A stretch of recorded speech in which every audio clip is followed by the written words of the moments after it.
যে সময়ে এই সিয়াম, এই রমাদান, মুসলিম উম্মাহ একটি জাতি, একটি গোষ্ঠী, একটি হৃদয়, একটি হৃৎপিণ্ড, একটি আত্মা, সেই ক্ষতবিক্ষত আঘাতপ্রাপ্ত আত্মার যে ক্রন্দন, সেই ক্রন্দন তো আমরা নিশ্চয়ই প্রকাশ করব।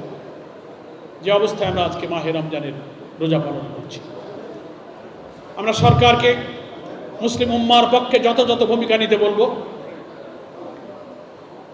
মার্কিন এবং ইসরায়েলের এই আঘাতের তীব্র নিন্দা জানিয়ে আসন্ন জাতীয় সংসদে নিন্দা প্রস্তাব নেওয়া এবং মুসলিম উম্মার প্রতিনিধিত্বকারী একটি সরকারের যা কর্তব্য, সরকার যেন তা পালন করেন, আমরা এই ইফতার অনুষ্ঠান থেকে সেই দাবি পেশ করছি।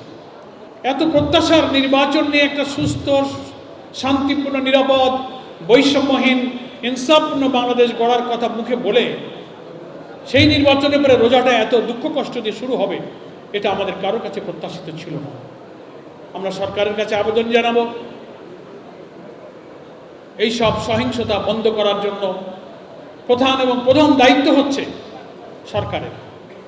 চুয়াডাঙ্গায় 2টি আসনেই জামাত বিজয়ী হয়েছে। কই, জামাত তো পরাজিতদের উপরে হামলা করেনি। অথচ বাংলাদেশের অনেক আসনে জামাত ইসলামের প্রার্থীরা যেখানে পরাজিত হয়েছে, বিজয়ীরা তার উপরে হামলা করেছে। বাংলাদেশের বিজয়ী জামাত ইসলামের কোন এমপিরা সেই সব আসনে সহিংসতা তৈরি করেনি, বরং তারা শান্তিপূর্ণ অবস্থান নিয়ে একটা নিরাপদ পরিবেশ সেখানে তৈরি করে রেখেছেন।